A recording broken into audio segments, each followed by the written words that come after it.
Hi, I'm fantasy author Jefferson Smith.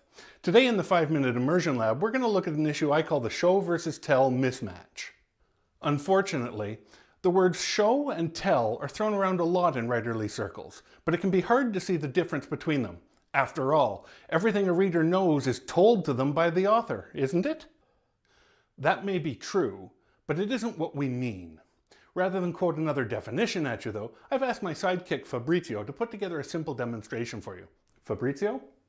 It was the best night either of them had ever had. Phil was charming and witty, and Karen couldn't stop laughing at his jokes. By the time dessert came out, they were already a happy young couple in love. Thanks, Fabrizzio. For most people, that would have been a vaguely unsettling reading. But why? The problem was that everything Fabrizzio told you conflicted with the evidence of your own senses.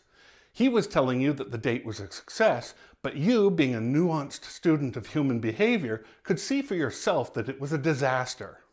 In short, the conclusion you were being told to draw about the scene conflicted with the evidence you were being shown.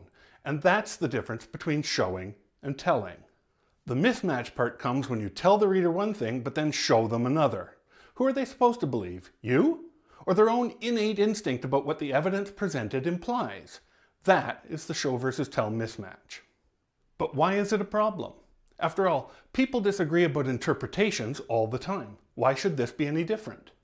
It's because the relationship between author and reader is a special one.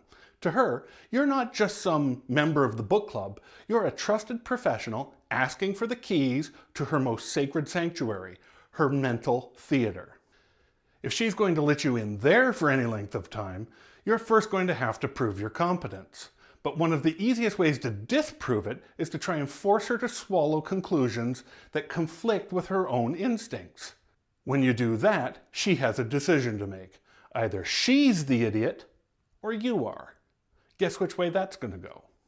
Once she makes that decision, the rest happens pretty quickly. She revokes your keys, kicks you out of the clubhouse, and puts you on a mental blacklist. So clearly, show versus tell mismatch is something we want to keep out of our writing. Let's have a look at how we do that. First, and perhaps most obviously, don't tell readers what to think in the first place. Just show them the evidence that will lead them to the conclusions that you want them to draw. That's what we mean when we say show, don't tell. Cognitively speaking, this process of taking the story in, making judgments about it, and then seeing those judgments validated by future behavior is what reading is all about. That's why showing tends to make your writing stronger. But whether we show or tell a character trait, eventually the reader gets the message. So the next trick is to keep yourself consistent. However you establish that Dave is a shy and sensitive bookworm type, you don't want to find yourself with a later scene in which he brazenly approaches a woman on the bus and then laughs it off casually when she rejects him. Unless we're given a reason for the change of behavior, that's going to feel like a betrayal. And it doesn't matter how the scene got there. If the reader notices the disconnect, you're the one who's going to pay the penalty. The best way I know to guard against this is to use character cards. Not a character sheet with a full-blown backstory and psychoanalysis, but a simple visual reference like this one.